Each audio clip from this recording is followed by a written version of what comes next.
Marcel Proust, En busca del tiempo perdido. A la sombra, las muchachas en flor. Primera parte. Cuando en casa se trató de invitar a cenar por vez primera al señor de Norpois, mi madre dijo que sentía mucho que el doctor Cottard estuviera de viaje y que lamentaba también haber abandonado todo trato con Swann, porque sin duda habría sido grato para el ex embajador conocer a esas dos personas, a lo cual repuso mi padre que en cualquier mesa haría siempre bien un convidado eminente, un sabio ilustre, como lo era Cottard, pero que Swann, con aquella ostentación suya, con aquel modo de gritar a los cuatro vientos los nombres de sus conocidos, por insignificantes que fuesen, no pasaba de ser un farolón vulgar, y le habría parecido indudablemente al marqués de Norpois hediondo, como él solía decir. A la tal respuesta de mi padre exige unas cuantas palabras de explicación, porque habrá personas que se acuerden quizás de un Cottard muy mediocre y de un Swann que, en materias mundanas, llevaba a una extremada delicadeza la modestia y la discreción. En lo que a este último se refiere, lo ocurrido era que Swann, amigo viejo de mis padres, había añadido a sus personalidades de hijo de Swann y de Swann, socio del jockey, otra nueva, que no iba a ser la última, la personalidad de marido de Odette, y adaptando a las humildes ambiciones de aquella mujer la voluntad, el instinto y la destreza que siempre tuvo, se las ingenió para labrarse, y muy por bajo de la antigua, una posición nueva, adecuada a la compañera que con él había de disfrutarla. De modo que parecía otro hombre, como, a pesar de seguir tratándose él solo con sus amigos particulares, sin querer imponerles el trato con Odette, a no ser que ellos le pidieran espontáneamente que se la presentase,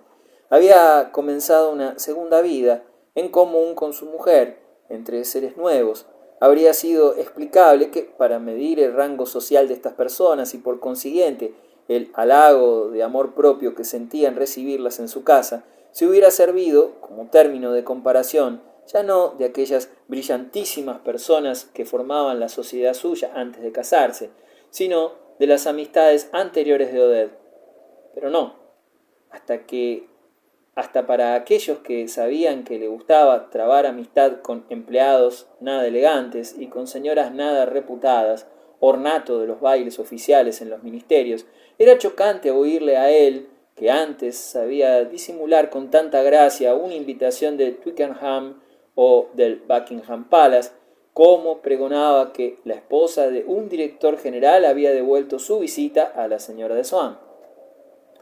Habrá quien diga que la sencillez de Swann, elegante, no fue en él sino una forma más refinada de la vanidad y que, como ocurre con algunos israelitas, el antiguo amigo de mis padres había mostrado uno tras otro los sucesivos estados por que pasaron los de su raza, desde el esnovismo más pueril y la más grosera granujería, hasta la más refinada de las cortesías. Pero la razón principal, razón que puede aplicarse a la humanidad en general, es que ni siquiera nuestras virtudes son cosa libre y flotante, cuya permanente disponibilidad conservamos siempre, sino que acaban por asociarse tan estrechamente a nuestro ánimo con las acciones que nos imponen el deber de ejercitar las dichas virtudes, que si surge para nosotros una actividad de distinto orden, nos encuentra desprevenidos y sin que se nos ocurra siquiera que esta actividad podría traer consigo el ejercicio de esas mismas virtudes.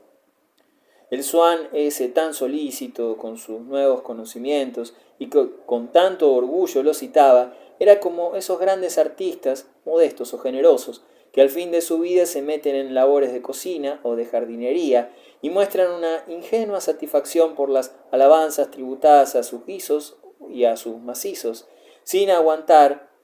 para estas cosas la crítica que aceptan sin reparo cuando se trata de las obras maestras de su arte, o de esos que regalan graciosamente un cuadro suyo y en cambio no pueden perder 8 reales al dominó sin enfurruñarse. En cuanto al profesor Cottard, ya le veremos más adelante y despacio, huésped de la patrona en el castillo de Raspellier. Nos bastará, por lo pronto, con hacer observar lo siguiente. En el caso de Swann, El cambio, en rigor, puede sorprender porque ya se había realizado sin que yo lo sospechara cuando veía al padre de Gilberta en los Campos Elíseos, aunque, como allí no me dirigía la palabra, no podía hacer ante mí ostentación de sus relaciones con el mundo político. Cierto que si la hubiera hecho, quizás yo no me habría dado cuenta inmediata de su vanidad, porque la idea que hemos tenido formada por mucho tiempo de una persona nos tapa los oídos y nos nubla la vista. Así, mi madre se pasó 3 años sin advertir el colorete que se ponía una sobrina suya en los labios, como si la pintura hubiera estado invisiblemente disuelta en un líquido, hasta que llegó un día en que una parcela suplementaria u otra causa cualquiera determinó el fenómeno llamado sobresaturación. Cristalizó de pronto todo el fenómeno,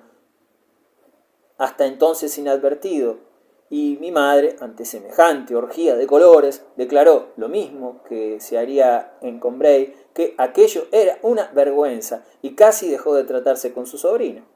Pero, en el caso de Cottard, por el contrario, aquella época en que le vimos asistir a los comienzos de Swann en el salón de los Verdurin estaba ya bastante distante, y los años son los que traen los honores y los títulos oficiales. Además, se puede ser una persona inculta que haga chistes estúpidos y tener un don particular, irreemplazable por ninguna cultura general, como el don del gran estratega o del gran clínico. En efecto, sus compañeros profesionales no consideraban a Cottard tan solo como un práctico poco brillante, que a la larga llegó a la celebridad europea.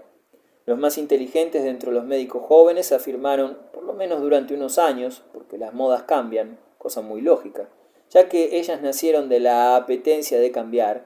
que el verse malos alguna vez a Cottard es al único maestro a quien confiarían su pellejo,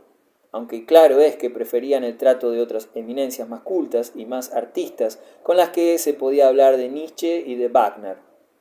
Cuando había música en los salones de la señora de Cottard, las noches en que esta dama recibía a los compañeros y discípulos de su marido, cosa que hacía con la esperanza de que llegara a ser decano de la facultad, el doctor, en vez de escuchar, prefería irse a jugar a las cartas a un salón contiguo. Pero todo el mundo ponderaba lo rápido, lo sagaz y lo seguro de su ojo clínico y de sus diagnósticos, y en último término, en lo que respecta al conjunto de modales que el profesor Cottard dejaba ver a un hombre como mi padre, conviene observar que el carácter que mostramos en la segunda mitad de nuestra vida no es siempre, aunque muchas veces así ocurra, nuestro carácter primero, desarrollado o marchito, atenuado o abultado, sino que muchas veces es un carácter inverso, un verdadero traje vuelto del revés, excepto en casa de los Verdurin, que estaban encaprichados con él. El aspecto vacilante de Cottard, su timidez y su excesiva amabilidad le granjearon en su juventud perpetuas pullas. No se sabe qué amigo caritativo le aconsejó el aspecto glacial que le fue mucho más fácil adoptar por la importancia de su posición, y en todas partes, excepto en casa de los Verdurin, donde instintivamente volvía a ser el mismo de siempre, se mostró frío, con tendencia al silencio, terminante cuando había que hablar, y sin olvidarse de decir alguna cosa desagradable. Tuvo ocasión de ensayar esta nueva actitud con clientes que, como no le habían visto nunca, no podían hacer comparaciones y que se habrían extrañado mucho de saber que el doctor no era hombre de natural rudo, aspiraba sobre todo a la impasibilidad. Y hasta en su trabajo del hospital, cuando soltaba alguno de aquellos chistes que hacían reír a todo el mundo, desde el jefe de la sala hasta el último interno, hacíalo sin que se moviera un solo músculo de su cara, esa cara que ahora nadie reconocería por la antigua, porque se afeitó barba y bigote. Digamos, para terminar, ¿quién era el marqués de Norpois?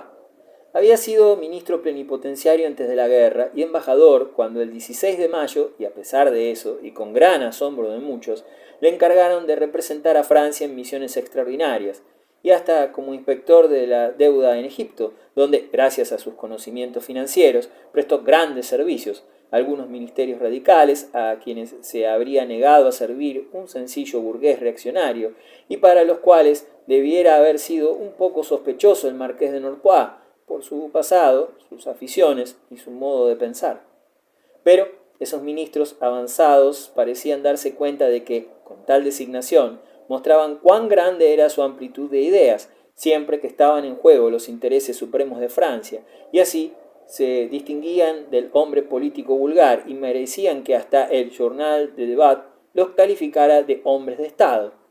Además, sacaban provecho del prestigio que lleva consigo un nombre histórico y del interés que suscita un nombramiento inesperado, como un golpe teatral.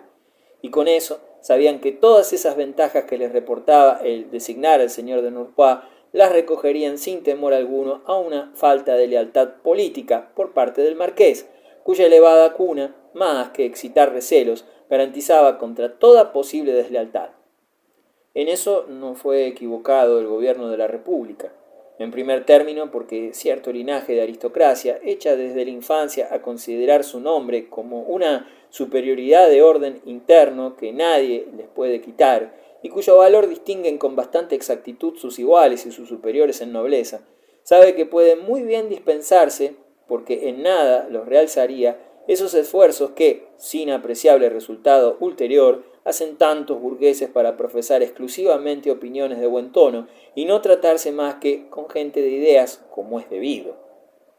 Por el contrario, anhelosa de engrandecerse a los ojos de las familias principescas y ducales que están en rango inmediatamente superior al suyo, esta aristocracia sabe que sólo podrá lograrlo acreciendo el contenido de su nombre con algo que no tenía y gracias a lo cual, en igualdad de títulos, ella será la que prevalezca, con una influencia política, con una reputación literaria o artística o con una gran fortuna, y todas las atenciones de que se cree dispensada para con un hidalguelo o para con un príncipe que nada le agradecería su inútil amistad, se las prodiga a los políticos, aunque sean masones, que pueden abrir las puertas de las embajadas o protegerle en las elecciones, a los artistas o a los sabios que le ayudarán a llegar en la rama social que ellos dominan, en fin, a todo aquel que les proporcione un lustre nuevo y le facilite un matrimonio de dinero.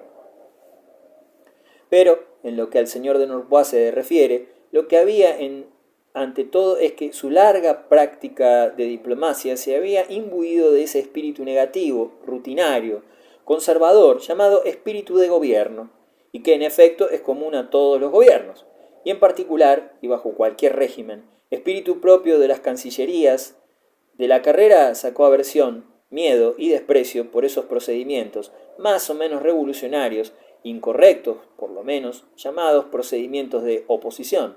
excepto en el caso de algunos ignorantes del pueblo o de la buena sociedad, que consideran como letra muerta el distinguir de géneros. Lo que acerca a las gentes no es la comunidad de opiniones, sino la consanguineidad del espíritu. Un académico del género de Lembé, que fuera partidario de los clásicos, aplaudiría más gustoso el elogio de Víctor Hugo por Maxime Duchamp o por Messiers que el elogio de Boileau hecho por Claudel. Un mismo nacionalismo basta para acercar a Barrés a sus electores, que no distinguirían una gran diferencia entre él y Georges Berry, pero, en cambio, no le acercará a aquellos colegas suyos de academia que, aun teniendo las mismas ideas políticas, sean de distinto corte espiritual y que preferirían adversarios como M. Ribot o de Chanel, y a su vez Ribot y de Chanel, sin ser monárquicos, estarían mucho más cerca, para algunos realistas, que Murat y León Daudet, aunque estos deseen la vuelta del rey. Sumamente parco de palabras, no solo por hábito profesional de reserva y de prudencia, sino porque las palabras tienen mayor precio y riqueza de matices para hombres cuyos esfuerzos de 10 años por aproximar a dos naciones se resumen y se traducen en un discurso o en un simple protocolo, por medio de un sencillo adjetivo al parecer trivial, pero que para ellos es todo un mundo. El señor de Norpois pasaba por hombre muy frío en la comisión de que formaba parte al lado de mi padre, al cual felicitaban todos por la amistad de que le daba pruebas el ex embajador. Mi padre era el primer sorprendido por esa amistad. ¿Por qué?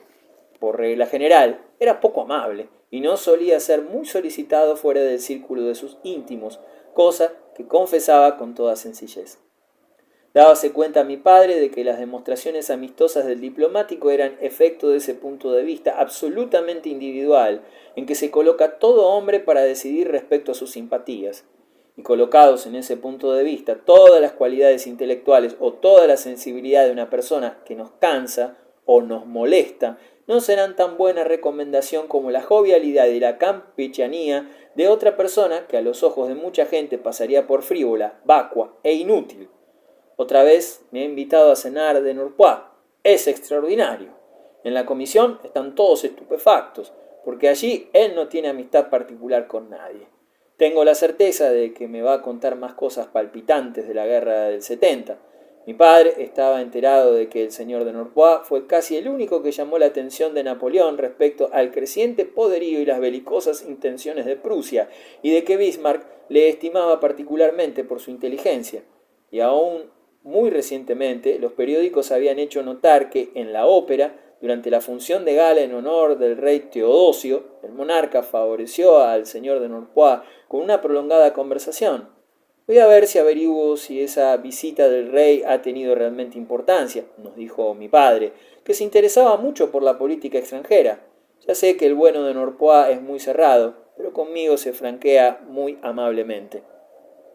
En cuanto a mi madre, el género de inteligencia peculiar del ex embajador no era quizás de los que preferentemente la atraían. Es bueno decir que la conversación del señor de Nurpois era un repertorio tan completo de formas desusadas del lenguaje, características de una determinada carrera, de una determinada clase y de una determinada época, época que para esa carrera y esa clase pudiera ser muy bien que no estuviera enteramente abolida, que muchas veces siento no haber retenido en la memoria pura y simplemente las frases que le oí. De esa manera habría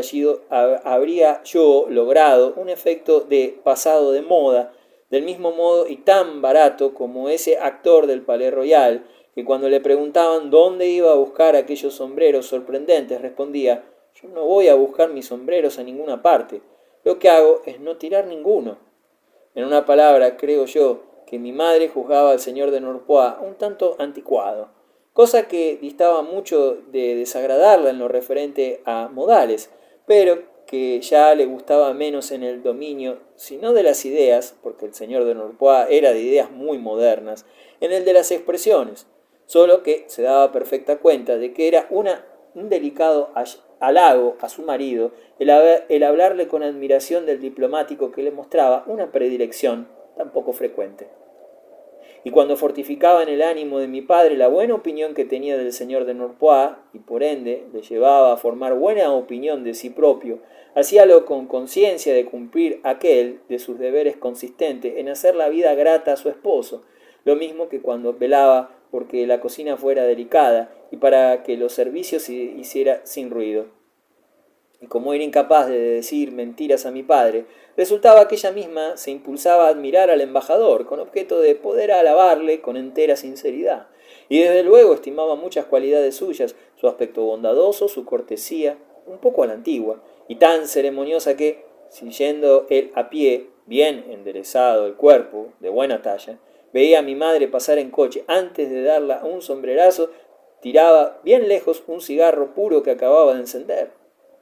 Su conversación tan mesurada, en la que hablaba de sí mismo lo menos posible y tenía siempre en cuenta lo que podía agradar al interlocutor, y su puntualidad tan sorprendente en contestar a las cartas, que cuando mi padre, que acababa de escribirle, reconocía en un sobre la letra del señor de Nurpois, se imaginaba en el primer pronto que, por una mala suerte, se habían cruzado sus cartas. Parecía como si el correo hiciera para él recogidas suplementarias y de lujo.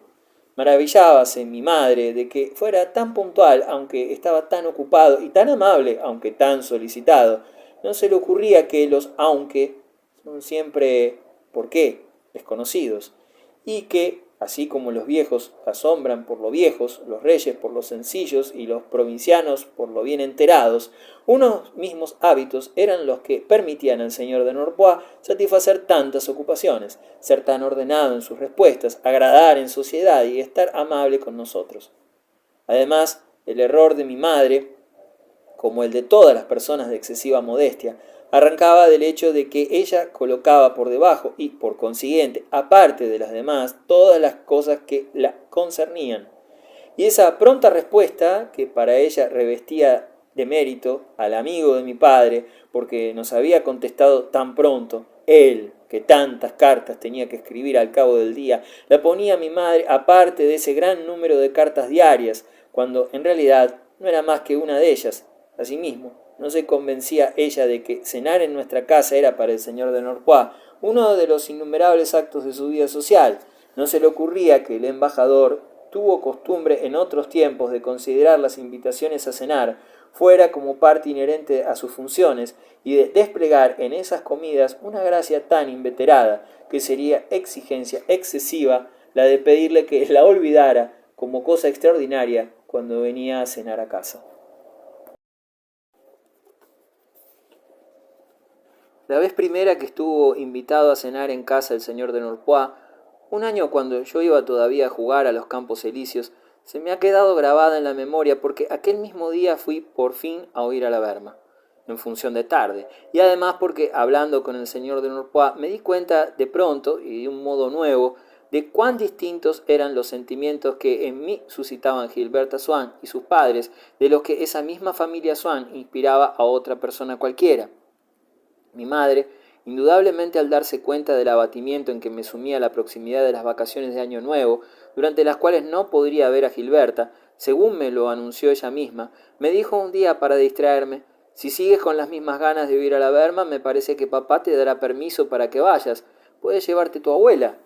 Y era que el señor de Norpois había dicho a mi padre que debía dejarme ir a ver a la Berma y que eso sería para un muchacho un recuerdo imperecedero. Y papá, hasta entonces tan hostil a que yo fuese a perder el tiempo, con riesgo de coger una enfermedad, para una cosa que él llamaba, con gran escándalo de mi abuela, una inutilidad, casi llegó a considerar aquella función preconizada por el embajador como parte de un vago conjunto de recetas preciosas que tenían por objeto el triunfar en una brillante carrera. Mi abuela, que había renunciado ya al beneficio que según ella debiera causarme el oír a la Berma, haciendo con ello un gran sacrificio en aras del interés de mi salud, extrañábase de que ahora, solo por unas palabras del señor de Norpois, mi salud no entrara ya en cuenta,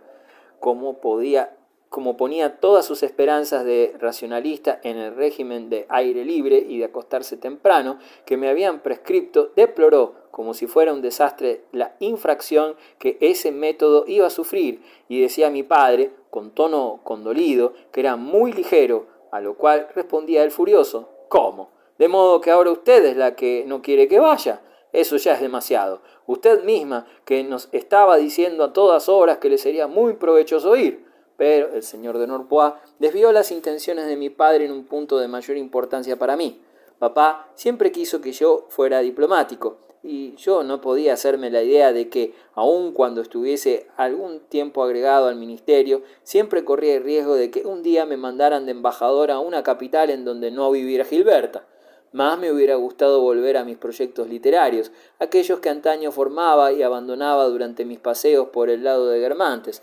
Pero mi padre se opuso constantemente a que me consagrara a la carrera de las letras, que él consideraba muy inferior a la diplomacia, sin querer darle siquiera el nombre de carrera, hasta el día que el señor de Norpois, no muy aficionado a los agentes diplomáticos de las nuevas hornadas, le aseguró que, como escritor, podía uno ganarse tanta consideración y tanta influencia como en las embajadas, y ser aún más independiente. Oye, ¿sabes que he hablado con el bueno de Norpois y que no le parece mal que te dediques a escribir? Me ha extrañado. Y como él tenía mucha influencia y se figuraba que nada había que no pudiese arreglarse y tener solución favorable hablando con gente importante, añadió: le traeré a cenar una noche de estas al salir de la comisión. Así hablarás con él para que pueda apreciarte. Escribe alguna cosa que esté bien para que se la puedas enseñar. Es muy amigo del director de la Revue du Monde y te meterá allí. Ya te lo arreglará, ya. Es un zorro viejo y parece opinar que la diplomacia de hoy día... Mi felicidad por no tener que separarme de Gilberta infundíame el deseo, pero no la capacidad, de escribir alguna cosa buena que pudiera enseñar al señor de Norpois. Al cabo de unas páginas preliminares se me caía la pluma de la mano, de aburrimiento, y lloraba de rabia al pensar que nunca tendría talento, que carecía de aptitudes y no podría aprovecharme siquiera de esa oportunidad de no salir de París que me iba a proporcionar la próxima visita del señor de Norpois. No tenía más distracción en mi desconsuelo que la idea de que me iban a dejar ir a ver a la Berma, pero así como no deseaba yo ver tempestades más que en las costas, donde eran más violentas, ahora era mi deseo ir a la Berma en uno de esos personajes clásicos en los que, según me dijera Swann, llegaba a lo sublime, porque cuando ansiábamos recibir determinadas impresiones de naturaleza o de arte, con la esperanza del que va a ser un descubrimiento precioso, sentimos mucho escrúpulo en dejar que penetren en nuestra alma en lugar de aquellas otras impresiones menores que pueden equivocarnos respecto al valor exacto de lo bello. La Berma en Andrómaca, en Los caprichos de Marianne, en Fedra, era una de las grandes cosas que mi imaginación tenía muy deseadas, y si alguna vez oía yo recitar a la Berma esos versos de On dit qu'un prompt de part vous Elohim de nous Signer, sentiría el mismo arrobo que el día en que una góndola me llevara hasta el pie del Tiziano, de los Frari o de los Carpaccios de San Giorgio. Conocíalos yo por reproducciones en negro de las que se dan en las ediciones impresas, pero me saltaba el corazón al pensar cómo en la realización de un viaje que los vería alguna vez bañarse efectivamente en la atmósfera y en la soleada claridad de la voz áurea. Un Carpaccio en Venecia y la Berma en Fedra eran obras maestras del arte pictórico o dramático que, por el prestigio a ellas inherente, estaban en mí como vivas, es decir, indivisibles, y si hubiera ido a ver Carpaccios en una sala del Louvre o a la Berma en una obra de la que no había oído hablar, ya no habría experimentado el mismo delicioso asombro de tener al fin los ojos abiertos ante el inconcebible objeto de miles y miles de ensueños míos. Además, como esperaba del modo de representar de la Berma revelaciones sobre determinados aspectos de la nobleza y del dolor, me parecía que lo que tuviera de real y de grande su arte, lo sería aún más si la actriz lo superponía a una obra de verdadero valor, en lugar de bordar cosas bellas y de verdad sobre una trama mediocre y vulgar. Y por último, si iba a oír a la Berma en una obra nueva, ya no me sería fácil juzgar de su arte y su dicción, porque ya no podría separar distintamente un texto que yo desconocía de lo que le añadían las entonaciones y los ademanes, que entonces se me aparecerían como formando un solo cuerpo con la letra, mientras que las obras clásicas, que me sabía de memoria, se me representaban como vastos espacios reservados y ya dispuestos para que yo pudiera apreciar en plena libertad las invenciones de la Berma que los cubriría como al fresco con los hallazgos constantes de su inspiración. Desgraciadamente, desde que, hacía unos años, desertó de los escenarios de primera y estaba haciendo la suerte de un teatro de boulevard donde era la estrella, ya no representaba el repertorio clásico y en vano consultaba yo los carteles que no anunciaban nunca más que obras recientes, escritas expresamente para ella por autores de moda. Cuando una mañana, al buscar en la cartelera las funciones de por la tarde en la primera semana del año nuevo, me encontré, por vez primera, como final de la función y después de una pieza de entrada probablemente insignificante, cuyo título me pareció opaco porque contenía todo lo característico de un argumento que yo ignoraba, con 2 actos de Fedra por la Berma y en las tardes siguientes con Le Demi-Monde de Marianne, nombres que, lo mismo que la Fedra, eran para mí transparentes, no contenían otra cosa que claridad. También conocía yo la obra y estaban iluminados hasta lo hondo por la sonrisa del arte, y me pareció que realzaban hasta la nobleza de la misma Berma cuando leí en el periódico, después del programa de estas funciones, que era ella la que había decidido mostrarse al público en algunos de sus antiguos papeles, así que el artista sabía que hay papeles de un interés muy superior a la novedad de su aparición o al éxito de su reaparición, y los consideraba como obras maestras de museo que sería instructivo volver a poner ante los ojos de la generación que ya la había admirado en esas obras o de la que aún no la había visto. Así, al anunciar, entre otras obras que no tenían más finalidad que hacer pasar un rato de la noche, esa Fedra, cuyo título no era más largo que los otros y estaba impreso en idénticos caracteres. La Berma hacía como una señora de casa que nos presenta a sus invitados en el momento de ir a la mesa y nos dice entre nombres de convidados que no son más que convidados, y con el mismo tono con que citara a los otros: Monsieur Anatole France.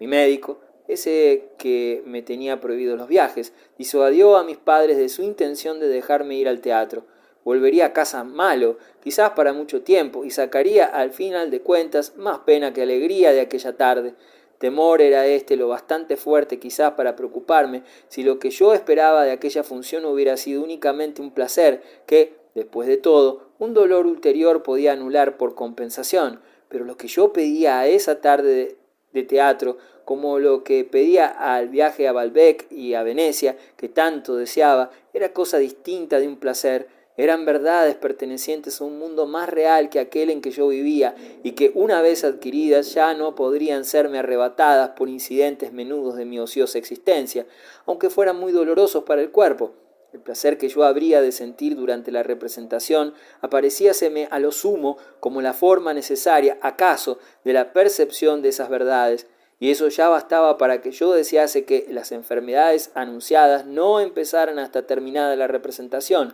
con objeto de que ese placer no se viera comprometido o adulterado por el malestar físico. Suplicaba a mis padres, los cuales desde que viniera el médico ya no querían dejarme ir a ver Fedra. Me recitaba continuamente ese trozo de On dit qu'un prompt de par Elohim de nous, buscando todas las entonaciones que se le podían dar, con objeto de apreciar luego mejor la novedad de la entonación que descubriría la Berma, oculta como el Sancta Sanctorum por una cortina que me la sustraía y tras la cual la entreveía yo a cada momento con un aspecto nuevo, con arreglo a las palabras de Bergot en el folletito que me encontró Gilberta, que se me venían a la imaginación: nobleza plástica, cilicio cristiano, palidez jansenista, princesa de Trecena y de Cleves, drama miseniano, símbolo délfico, mito solar. La divina belleza que habría de revelarme el arte de la Berma reinaba día y noche en un altar constantemente encendido en el fondo de mi alma, de esa alma mía en donde mis padres, severos y frívolos, iban a decidir si entrarían o no para siempre las perfecciones de la diosa, revelada y descubierta por fin en ese lugar mismo en que se alzaba su forma invisible. Y con los ojos fijos en la inconcebible imagen, luchaba desde por la mañana hasta por la noche contra los obstáculos que me oponía mi familia. Pero cuando esos obstáculos se rindieron y cuando mi madre, aunque en el día de la función era precisamente el día en que papá iba a traer a cenar el señor de Norpois, después de salir de la comisión que se reunía ese día, me dijo: bueno, no queremos verte apenado, de modo que si tú crees que vas a sacar tanto placer de la función, puedes ir. Cuando aquella tarde de teatro, hasta entonces vedada, dependió solo de mí mismo, entonces, por vez primera, como ya no tenía que ocuparme en que dejara de ser imposible, me pregunté si era cosa tan deseable en realidad, y si no hubiera debido renunciar a ella por otras razones que la prohibición de mis padres. En primer término, tras haberme parecido odiosa su crueldad, ahora el consentimiento me inspiraba tal cariño hacia ellos que la idea de apenarlos me apenaba a mí también. Y a través de ese sentimiento la vida ya no se me aparecía como teniendo por objeto único la verdad, sino el cariño, y se me representaba como mejor o peor, tan solo según estuvieran mis padres contentos o enfadados. Mejor quiero no ir, si eso os tiene que disgustar, dije a mi madre, que por el contrario se esforzó por quitarme ese recelo de que ella se iba a disgustar, el cual, según me decía, echaría a perder la alegría que iba a sentir en Fedra. Esa alegría que decidió a mis padres a que volvieran de su acuerdo prohibitivo. Pero entonces aquella especie de obligación de sentir alegría me parecía muy pesada. Además, si volvía malo del teatro, me curaría lo bastante pronto para poder ir a los Campos Elíseos en cuanto pasaran las vacaciones y Gilberta fuera por allí. Y estas razones confrontaba para decir cuál es la que debía triunfar. Aquella idea, invisible tras su velo de la perfección de la Berma, ponía en uno de los platillos de la balanza, sentir que mamá está disgustada y arriesgarme a no ver a Gilbert en los Campos Elíseos, y en el otro, palidez jansenista, mito solar. Pero hasta esas palabras acababan por oscurecerse delante de mi alma y no me decían nada, perdían todo su peso. Poco a poco mis vacilaciones se me hicieron tan dolorosas que, si hubiera optado ahora por el teatro, habría sido tan solo para acabar con esas dudas, para librarme de ellas de una vez, y hubiese sido el deseo de aliviar mi sufrimiento, y no ya la esperanza de un beneficio intelectual y el atractivo de la perfección, lo que me habría encaminado hacia la que no era ya diosa de la sabiduría, sino implacable deidad, sin nombre y sin rostro, que subrepticiamente había ocupado el lugar de la otra detrás del velo.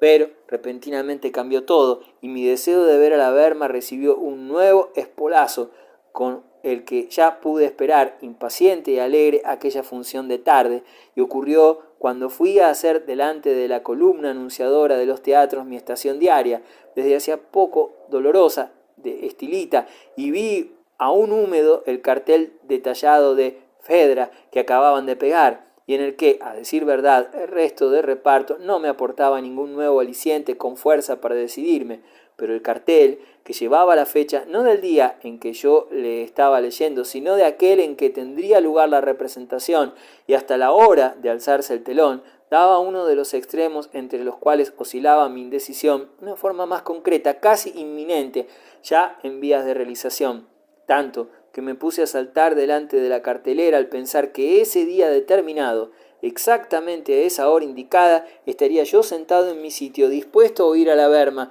y temeroso de que mis padres ya no llegaran a tiempo de encontrar dos buenas localidades para mi abuela y para mí. Me puse en casa de un salto, espoleado por aquellas palabras mágicas que sustituyeron en mi ánimo a palidez jansenista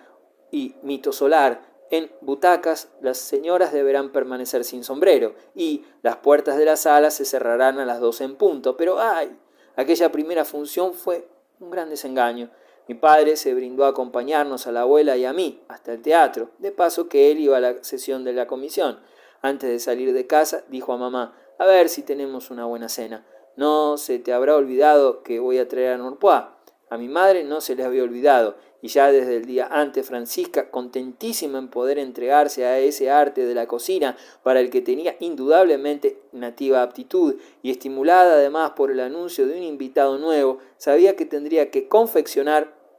con arreglo a los métodos que nadie más que ella conocía, vaca a la gelatina, y vivía en la efervescencia de la creación, como concedía extremada importancia a la calidad intrínseca de los materiales que debían entrar en la fabricación de su obra, fue ella misma al mercado central para que le dieran los mejores brazuelos para Rundstedt y los jarretes de vaca y pies de ternera más hermosos, lo mismo que se pasaba Miguel Ángel 8 meses en las montañas de Carrara para escoger los más bellos bloques de mármol con destino al monumento de Julio II, y tal ardor desplegaba Francisca en estas idas y venidas que mamá, al verla con el rostro encendido, temía que se pusiera mala de trabajar, como le pasó al autor del Sepulcro de los Medici en las canteras de Pietraganta, y la víspera mandó a Francisca coser al horno del panadero, protegido por una capa de miga de pan con mármol rosa, lo que ella llamaba jamón de New York, sin duda por considerar el idioma menos rico de lo que es y por no fiarse mucho de sus oídos. Francisca, la primera vez que oyó hablar del jamón de York, se figuró, porque le parecía prodigalidad inverosímil del vocabulario, el que pudieran existir al mismo tiempo York y New York, que había oído mal y que querían decir ese nombre que ella conocía ya, y desde entonces la palabra York llevaba por delante en sus oídos o en sus ojos si leía un anuncio un new, que ella pronunciaba now. Con la mejor buena fe del mundo decía a la moza de cocina: ve por jamón a casa de Olida, la señora me ha encargado que sea de New York. Aquel día a Francisca le tocaba la ardiente seguridad del que crea, y a mí la cruel inquietud del que busca. Claro que mientras que no hube oído a la Verma disfruté en la placita que precedía al teatro, con sus castaños sin hoja, que 2 horas después relucirían con metálico reflejo en cuanto las luces de gas iluminaran los detalles de su ramaje. Disfruté al pasar por delante de los empleados que recogen los billetes, esos cuyo nombramiento, ascenso y fortuna dependían de la gran artista, que era la única que mandaba en aquella administración, por la que pasaban oscuramente directores y directores puramente efímeros y nominales, y que recibieron nuestras entradas sin mirarnos, porque estaban muy preocupados pensando en si habrían sido bien dadas al personal nuevo las órdenes de la señora Berma,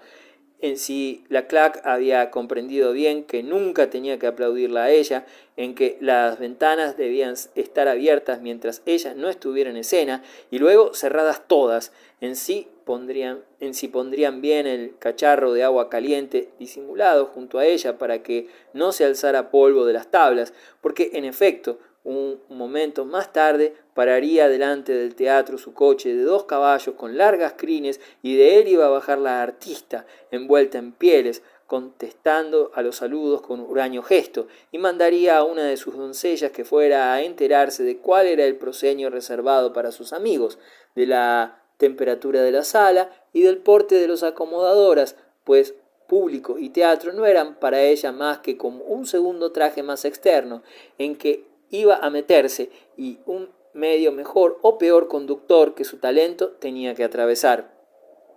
También disfruté dentro de la sala, desde que sabía que, muy al contrario de lo que mis figuraciones infantiles me representaron durante mucho tiempo, no había más que un escenario para todo el mundo. Me creía yo que no debían de dejarle a uno ver bien los demás espectadores, como ocurre en medio de una multitud, y vi que, muy lejos de eso, gracias a una disposición que viene a ser como símbolo de todas las percepciones, cada cual se siente centro del teatro, y así me expliqué que Francisca, una vez que le mandamos a ver un melodrama desde el último anfiteatro, volviera diciendo que su localidad era la mejor del teatro, y que en vez de creer que estaba muy lejos, la hubiera azorado la misteriosa y viva proximidad del telón. Aún gocé más al empezar a percibir detrás del telón bajado unos ruidos confusos, como esos que se oyen bajo la cáscara de un huevo cuando va a salir el pollo, ruidos que fueron en aumento y que de pronto, desde aquel mundo que nos veía, pero que en cambio nuestras miradas no podían penetrar,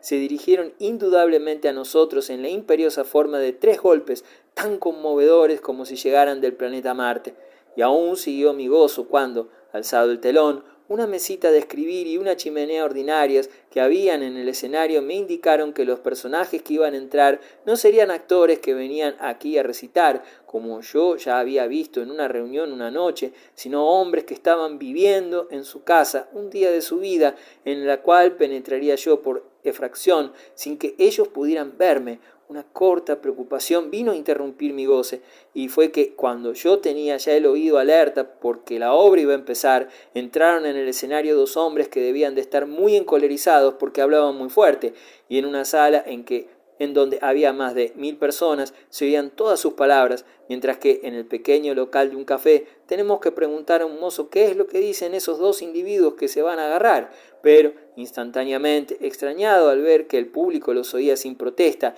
y estaba sumergido en unánime silencio, en el que pronto comenzaron a saltar risas acá y allá, comprendí que aquellos insolentes eran los actores y que la piecita de entrada acababa de empezar. Después vino un entreacto tan largo que los espectadores que ya habían vuelto a sus sitios se impacientaron y empezaron a patear. A mí eso me dio miedo, porque lo mismo que al leer en el relato de una vista que un hombre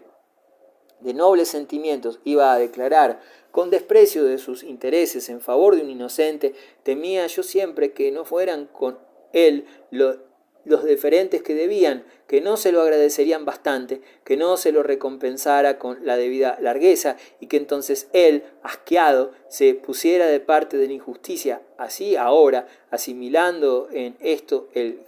genio a la virtud, tenía miedo de que la Berma, despechada por los malos modos de un público tan mal educado, público en el que, por el contrario, me habría a mí gustado que pudiese reconocer la Berma a alguna celebridad cuyo juicio le interesara, fuera a expresarle su descontento y desdén trabajando mal. Y miraba yo con aire de súplica a esos brutos que pateaban y que, con su furia, iban a quebrar la frágil y preciosa impresión que yo venía buscando. En fin, Los últimos momentos en que yo disfruté fueron los de las primeras escenas de Fedra. En el principio de este segundo acto no aparece el personaje principal y sin embargo, en cuanto se alzó el telón grande y luego otro segundo telón, el terciopelo rojo que dividía la profundidad del escenario en todas las obras en que trabajaba la estrella, asomó por el fondo una actriz de voz y aspecto semejante a lo que, según me dijeran, tenía la Berma.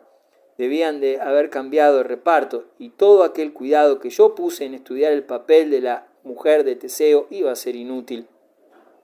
Pero salió una nueva actriz que replicó a la otra: indudablemente me equivoqué al tomar aquella primera por la Berma, porque esta segunda tenía mayor parecido en figura y dicción con la Berma. Ambas realzaban su papel con nobles ademanes, que yo distinguía claramente, comprendiendo su relación con el texto, mientras ellas agitaban sus hermosos peplos y entonaciones ingeniosas, ya irónicas, ya apasionadas,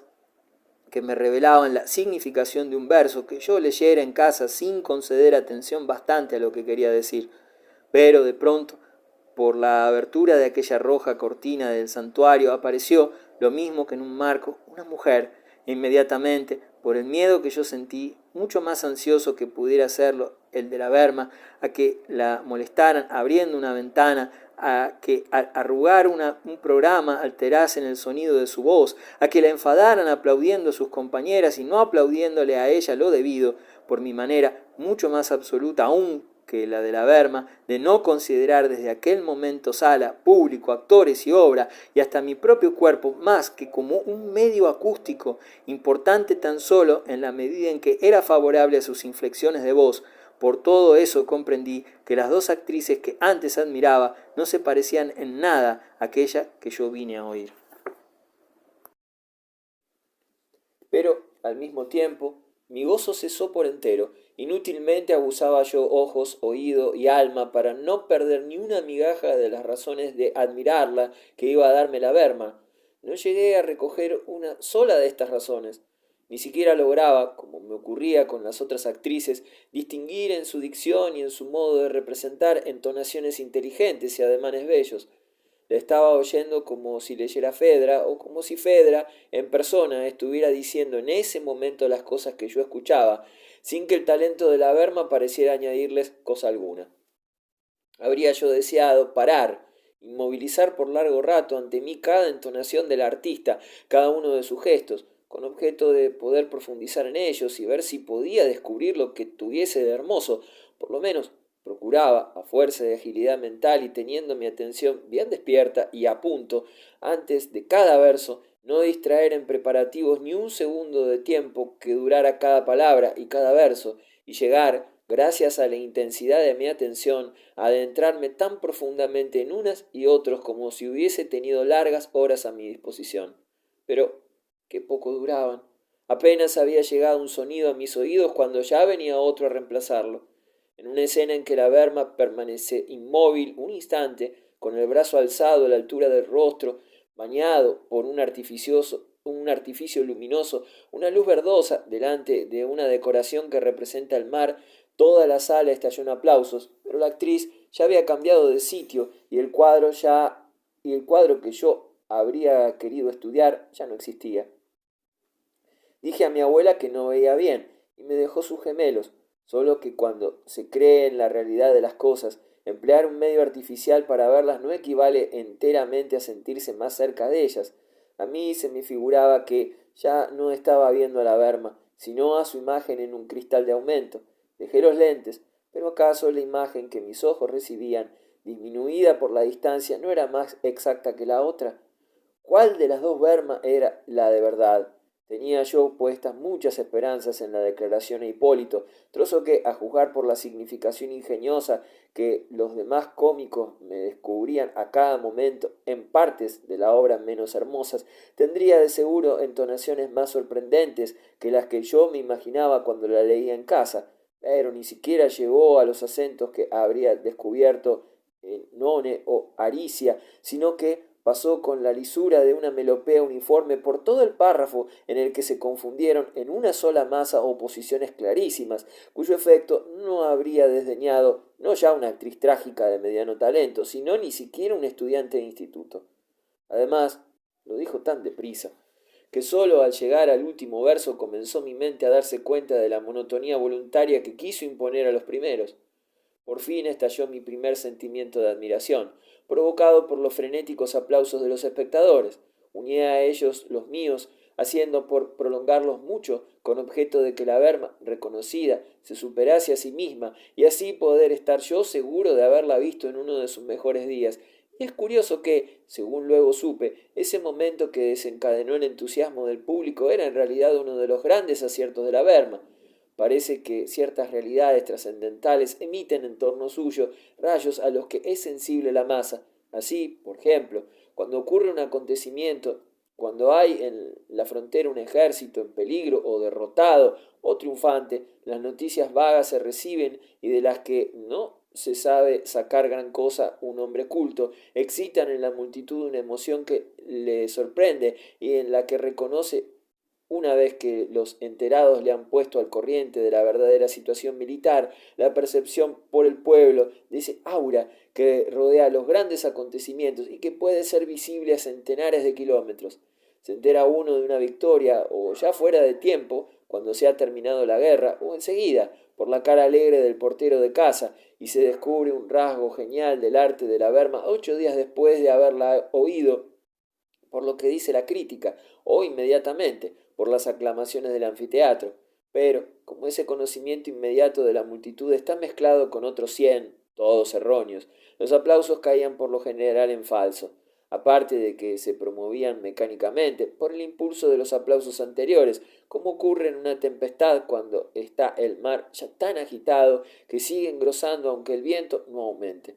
Pero eso poco importaba, y a medida que yo aplaudía me iba pareciendo que la Berma había trabajado mejor. Por lo menos, decía junto a mí una mujer muy ordinaria, esta se mueve, se da unos golpes, que se hace daño, corre y no me digan a mí, eso es trabajar bien. Y yo, muy contento de encontrar esas razones de la superioridad de la Berma, aunque bien sospechaba que no bastaban para explicarla, como no explicaba la de la Gioconda o la del Perseo de Benvenuto, aquella exclamación de un paleto, y qué bien hecho está, todo de oro, y bueno, vaya un trabajo. Compartía con avidez el grosero vino de aquel entusiasmo popular. Sin embargo, cuando el telón cayó, sentí cierto disgusto porque el placer que tanto esperé no había sido más grande, y al propio tiempo sentí el deseo de que se prolongara, de no abandonar para siempre al salir de la sala esa vida del teatro, que por unas horas fue también mi vida, y habríame parecido que me desgarraba de ella al volver a casa, como se desgarra uno de su tierra para ir al destierro, de no haber abrigado la esperanza de que allí, en casa, me enteraría de muchas cosas referentes a la Berma, por medio de aquel admirador suyo, gracias al cual me dejaron ir a Fedra, es decir, del señor de Norpois. Mi padre me llamó antes de cenar a su despacho, expresamente para presentarme al señor de Norpois. Cuando entré, el embajador se levantó, me tendió la mano, inclinándose, y fijó en mí atentamente sus ojos azules. Como estaba acostumbrado a que los extranjeros, de paso, que le eran presentados cuando representaba a Francia, fuesen todos en mayor o menor grado, hasta los cantantes afamados, personas de nota, y sabía que más adelante, cuando se pronunciaran sus nombres en París o en Petersburgo, podría decir que se acordaba perfectamente del rato que pasó con ellos en Múnich o en Sofía, tenía el hábito de indicar a todos con afabilidad la satisfacción que experimentaba al conocerlos, y además, persuadido de que en la vida de las grandes capitales se gana, poniéndose en contacto a la vez con las individualidades interesantes que por ellas cruzan y con las costumbres del pueblo que las habita, un conocimiento profundo y que no dan los libros de la historia, de la geografía, de los usos de cada nación y del movimiento intelectual de Europa, ejercitaba en todo recién llegado sus agudas facultades de observador para saber enseguida con qué clase de hombres se las tenía que ver. Hacía ya tiempo que el gobierno no le había confiado ningún cargo en el extranjero, pero en cuanto le presentaban a alguien, sus ojos, como si no se hubieran enterado de que estaba en situación de disponible, comenzaban un fructuoso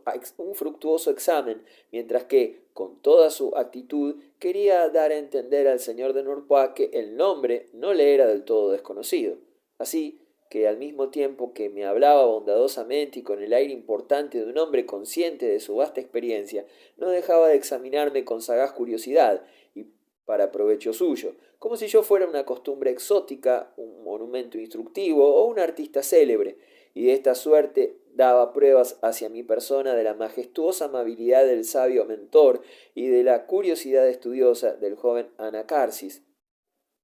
No me ofreció absolutamente nada de la Revue du Monde, pero me hizo un buen número de preguntas sobre mi vida, mis estudios y mis aficiones, de las cuales oía yo por vez primera hablar como de cosa que podría razonablemente atenderse, mientras que hasta aquí se me figuró que era deber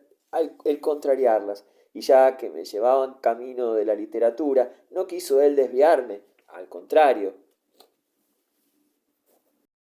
habló de ese arte con deferencia, como de una deliciosa y venerable personalidad de cuya tertulia, en Roma o en Dresde, se conservaba gratísimo recuerdo y a la que por necesidades de la vida no podemos ver más que de tarde en tarde, cosa que lamentamos mucho. Parecía como si me envidiara, sonriendo de un modo casi picaresco, los buenos ratos que me iba a hacer pasar a mí, más libre y más dichoso que él, la literatura, pero hasta las palabras que empleaba el señor de Norpois me mostraban la literatura como muy distinta de aquella imagen suya que yo me formé en Combray, y comprendí que había tenido dos veces razón en renunciar a ella. Hasta ahora solo me había dado cuenta de que no tenía aptitudes para escribir, pero el señor de Norpois me quitó el deseo de escribir. Quise explicarle lo que habían sido mis ilusiones, temblando de emoción, con escrupuloso temor de que cada una de mis palabras no fuera el equivalente más sincero posible de lo que yo había sentido, sin formularlo nunca. Esto es,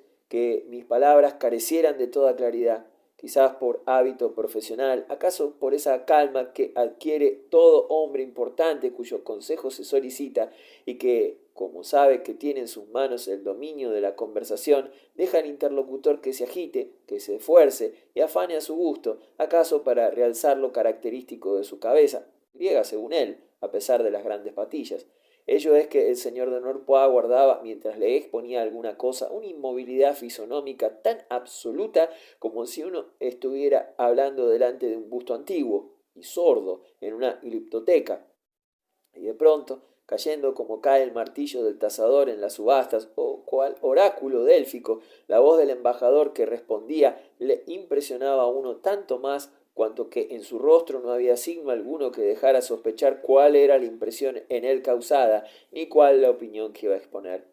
Precisamente, me dijo de pronto, como si la causa estuviera ya juzgada, después de haberme dejado tartajear delante de aquellos ojos inmóviles que no se apartaban de mí un instante. El hijo de un amigo mío es, mutatis mutandis, como usted, y tomó para hablar de nuestras disposiciones comunes el mismo tono tranquilizador que si hubieran sido predisposiciones no a la literatura, sino al reumatismo, y quisiera demostrarme que eso no mataba a nadie. De modo que ha optado por salirse del Quai d'Orsay, donde tenía el camino ya trazado por su padre, y sin preocuparse del qué dirán, se ha dedicado a escribir, y no tiene por qué arrepentirse. Ha publicado hace 2 años, claro que es de mucha más edad que usted, naturalmente, una obra relativa al sentimiento de lo infinito en la orilla occidental del lago Victoria, Nyanza, y este año un opúsculo menos importante pero de pluma muy ágil y hasta acerada sobre el fusil de repetición en el ejército búlgaro, que le ha ganado un puesto muy distinguido en las letras. Lleva muy buen camino y no es hombre de los que se paran a la mitad. No, me consta que, sin que se haya pensado por un momento en una candidatura, su nombre ha sonado 2 o 3 veces y de modo muy favorable en alguna conversación en la Academia de Ciencias Morales. En fin, que aunque no pueda decirse aún que está en el pináculo, se ha ganado muy reñidamente una preciosa posición, y el éxito, que no siempre va a los vocingleros y a los emborronadores, a los presuntuosos, que no suelen ser más que intrigantes, el éxito, digo, ha recompensado su esfuerzo. Mi padre, al verme académico dentro de unos años, exhaló una satisfacción que llegó a su colmo cuando el señor de Norpois, tras un instante de vacilación en el que pareció calcular las consecuencias de su acto, me dijo, ofreciéndome una tarjeta suya, vaya usted a verle de mi parte, y podrá darle algún consejo útil, causándome con tales palabras tan penosa inquietud cual si me hubieran anunciado que al día siguiente me iban a embarcar en un velero en calidad de grumete. Mi tía Leoncia me había dejado, además de muchos objetos y muebles muy cargantes, toda su fortuna líquida, revelando así, después de muerta, un afecto hacia mí que yo no sospeché cuando vivía. Mi padre, a quien le tocaba administrar esta fortuna hasta mi mayoría de edad, consultó al señor de Norpois respecto al modo de colocar algunos fondos, especialmente respecto a los consolidados ingleses y el 4% ruso. Con ese papel de primer orden, dijo el señor de Norpois, aunque la renta no sea muy alta, por lo menos está usted seguro de que el capital no baja. Le expuso mi padre sin concretar los valores que había comprado aparte de aquellos. El señor de Norpois dibujó una imperceptible sonrisa de enhorabuena, como todos los capitalistas consideraba la riqueza como cosa envidiable, pero le parecía más delicado no cumplimentar a una persona por la fortuna que poseía, más que con un signo de inteligencia apenas declarado. Y además, como él era inmensamente rico, creía de mejor gusto el aparentar que juzgaba considerables las rentas inferiores de los demás, aunque sin dejar de echar una ojeada de bienestar y alegría sobre la superioridad de las suyas. Pero no vaciló en felicitar a mi padre por la composición de su cartera de valores, que revelaba, dijo, un gusto muy seguro, muy delicado y muy fino. Parecía como que atribuyese a las relaciones de los valores bursátiles entre sí y hasta a los valores mismos algo como un mérito estético. Mi padre le habló de un papel nuevo e ignorado, y el señor de Norpois le contestó como una de esas personas que también han leído esos libros que nos figurábamos que no conocía a nadie más que nosotros. Sí, ya lo creo. Me he entretenido en seguirle en las cotizaciones durante algún tiempo, y es interesante. Y lo decía con la sonrisa de retrospectiva seducción de un suscriptor que leyó a trozos un folletón, la última novela de una revista. No sería yo quien le quitara la intención de suscribirse a la emisión que pronto se va a lanzar. Tiene mucho atractivo porque ofrecen los títulos a precios tentadores. En cambio, mi padre no se acordaba exactamente del nombre de otros valores antiguos, fáciles de confundir con acciones similares, y abriendo un cajón, enseñó los títulos estos al embajador. Me encantó verlos. Estaban adornados con agujas de catedrales y figuras alegóricas, como unas publicaciones románticas que yo había hojeado alguna vez. Todo lo de una misma época se parece. Los artistas que ilustran los poemas de un determinado periodo son los mismos que trabajan para las sociedades financieras, y no hay nada que recuerde más algunas entregas de Notre Dame de París o de las obras de Gerard de Nerval, de esas que yo veía colgadas en el escaparate de la tienda de ultramarinos de Combray, que una acción nominativa de la compañía de aguas, con aquella orla rectangular y florida que aguantaban divinidades fluviales. Como el género de inteligencia que yo poseía inspiraba a mi padre desprecio, grandemente corregido por el cariño, en resumen su sentimiento hacia las cosas que yo hacía era de ciega indulgencia, y por eso no dudó en mandarme buscar un poemita en prosa que yo hice en Combray al volver de un paseo. Le había yo escrito con una exaltación que, según yo pensaba, habría de transmitirse a los que lo leyeran, pero indudablemente el señor de Norpois no le conquistó, porque me lo devolvió sin decirme una palabra. Mamá, muy respetuosa con las ocupaciones de mi padre, llegó en esto a preguntar tímidamente si podía mandar que sirvieran la cena. Tenía miedo de interrumpir una conversación en la que ella acaso no debiera entrometerse. Y en efecto, mi padre a cada momento recordaba al marqués alguna determinación útil que habían decidido ellos defender en la sesión próxima de la comisión, y lo hacía con el tono particular que emplean en un ambiente distinto al suyo, lo mismo que dos colegiales, dos colegas a quienes la costumbre de su profesión dio una base de recuerdos comunes donde las demás gentes no tienen acceso y que ellos se excusan de tratar en público. Pero, gracias a aquella perfecta indiferencia de sus músculos faciales que había logrado, el señor de Norpois podía escuchar sin que pareciera que se enteraba de lo que le decían. Mi padre acababa por azorarse. Había pensado en solicitar el parecer de la comisión, decía al señor de Norpois tras largos preámbulos, y entonces del rostro del aristocrático virtuoso, que había guardado la inercia de un instrumentista a quien no le llegó aún el momento de ejecutar su parte, salía la frase empezada con perfecta prolación, en tono agudo y con el que no hace más que rematar, pero con timbre distinto a aquel en que fue iniciada por mi padre, que desde luego usted no vacilará en convocar, tanto más cuanto que conoce usted personalmente a cada uno de sus individuos y que sabe que no les cuesta trabajo. Evidentemente no era un final en sí mismo extraordinario, pero la inmovilidad que le precedió le hacía destacarse con la nitidez cristalina y la inesperada novedad maliciosa casi de esas frases con que el piano silencioso hasta entonces replica en el debido momento al violonchelo que se acaba de oír en un concierto de Mozart. ¿Qué? ¿Estás contento de esta tarde? Me dijo mi padre cuando nos íbamos a sentar a la mesa, con objeto de que me luciera y así, por mi entusiasmo, me pudiera juzgar mejor el señor de Norpois. ¿Ha ido a ver a la Berma? Ya se acordará usted de que estuvimos hablando de eso, dijo, volviéndose hacia el diplomático con el mismo tono de alusión retrospectiva técnica y misteriosa que si hubiera tratado de una sesión de la comisión.